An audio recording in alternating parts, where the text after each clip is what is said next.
Perkenalkan, kami dari kelompok 3 XTP5. Di sini kami sudah berada di Sangiran untuk melakukan tugas kolaborasi sejarah, informatika, dan juga seni budaya untuk fase E1 SMK Katolik Santo Mikael. Semoga video ini dapat bermanfaat. Sekaligus kita juga akan memperkenalkan diri, yaitu saya Vincent nomor 15 dari XTP5.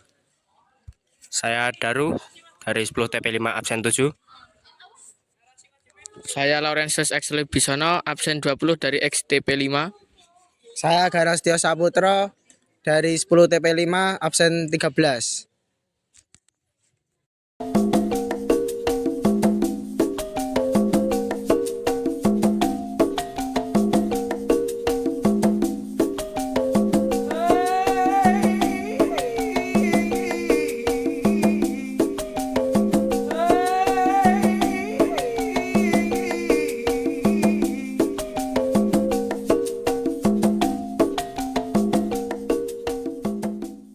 Teman-teman, kini kami sudah berada di dalam Museum Sangiran.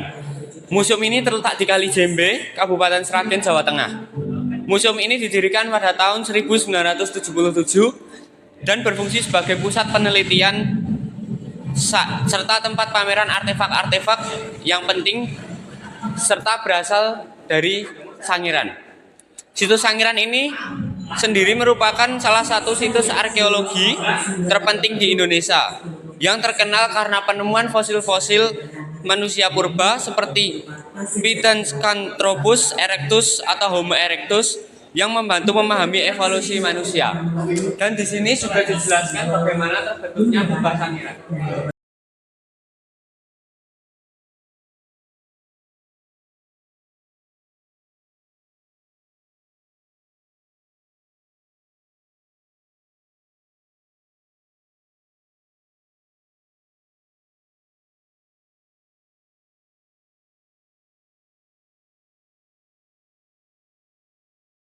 Museum Sangiran menyajikan koleksi fosil-fosil manusia purba, alat batu, serta berbagai artefak arkeologi lainnya yang ditemukan di situs ini. Museum ini berperan penting dalam penelitian dan pemahaman tentang sejarah evolusi manusia. Sebagai tempat wisata dan pendidikan, Museum Sangiran juga menarik pengunjung yang ingin mengetahui lebih banyak tentang sejarah manusia purba di Indonesia.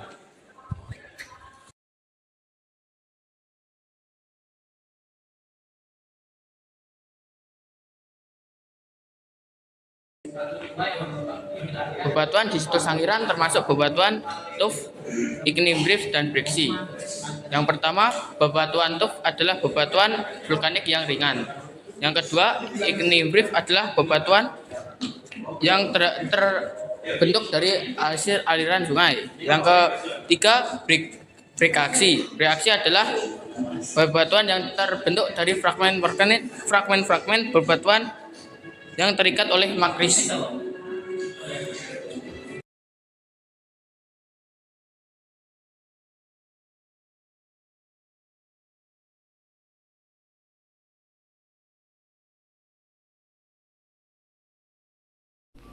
Nah, di sini saya akan menjelaskan apa itu kapak corong. Kapak corong adalah jenis kapak batu yang memiliki bentuk menyerupai corong dengan ujung yang tajam. Artefak ini merupakan hasil dari aktivitas manusia purba dalam pengolahan batu untuk keperluan sehari-hari. Kapak corong ini umumnya dibuat dari batu dan fungsinya dapat mencakup kegiatan seperti pemotongan kayu, pemangkatan, dan bahkan sebagai senjata pada zaman prasejarah. Penemuan kapak corong seringkali memberikan wawasan tentang kehidupan manusia prasejarah dan teknologi yang digunakan dalam periode tersebut. Berikut adalah contoh kapak corong.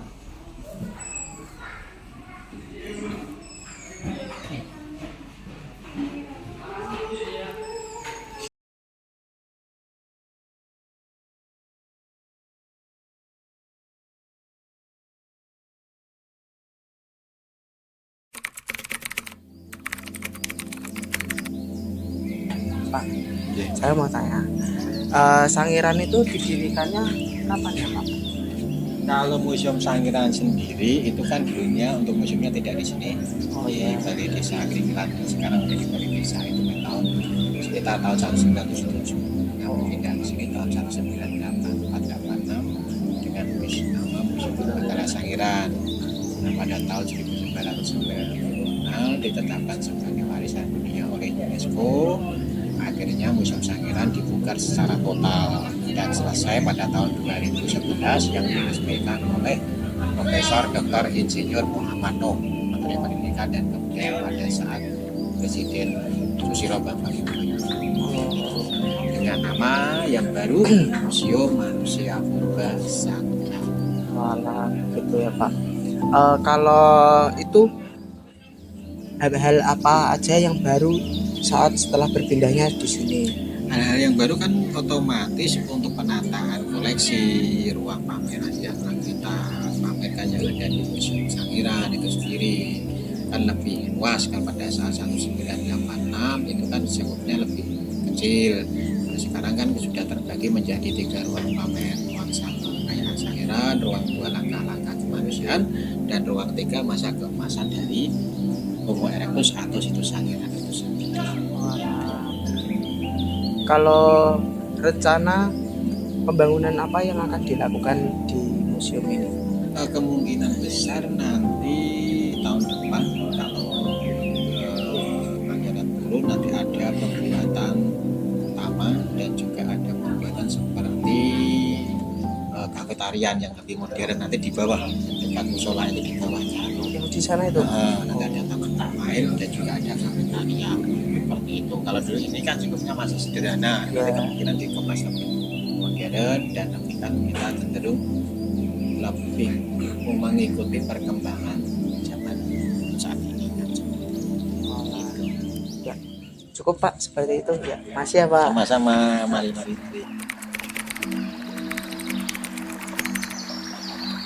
Kesan Kantal yang tadi wawancara Bapak sebagai pengrajin.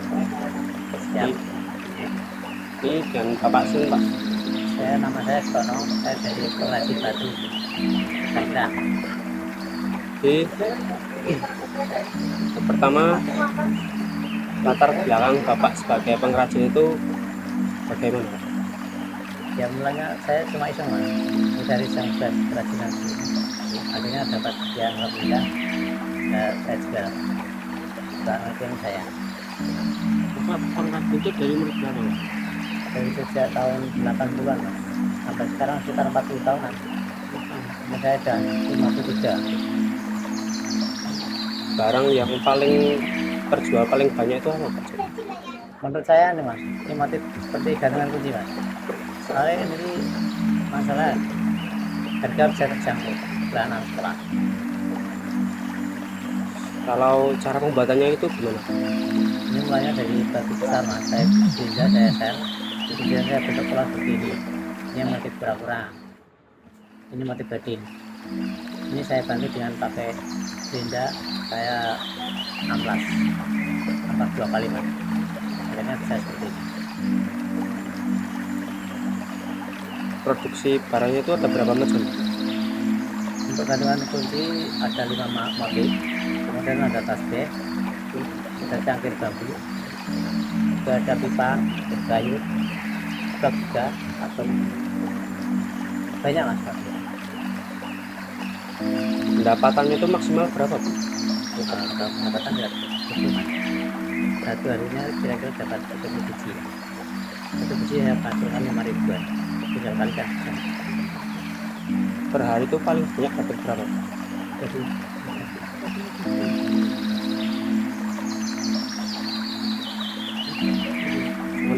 sudah. Kesimpulan yang dapat kami ambil bersama-sama dengan kelompok yaitu Museum Sangiran merupakan tempat yang menampilkan warisan arkeologis, dan di dalam museum ini pengunjung dapat mengenali berbagai jenis peninggalan manusia purba dan juga artefak-artefak masa praaksara. Museum Sangiran berperan penting dalam melestarikan dan mempresentasikan pengetahuan mengenai sejarah manusia purba. Itu adalah kesimpulan yang kelompok kami dapatkan setelah membuat video kolaborasi di Museum Sangiran ini. Terima kasih. Video kolaborasi dari kelompok 3. Maaf jika ada salah kata atau perbuatan. Kami minta maaf. Semoga video ini dapat bermanfaat bagi kalian semua. Terima kasih.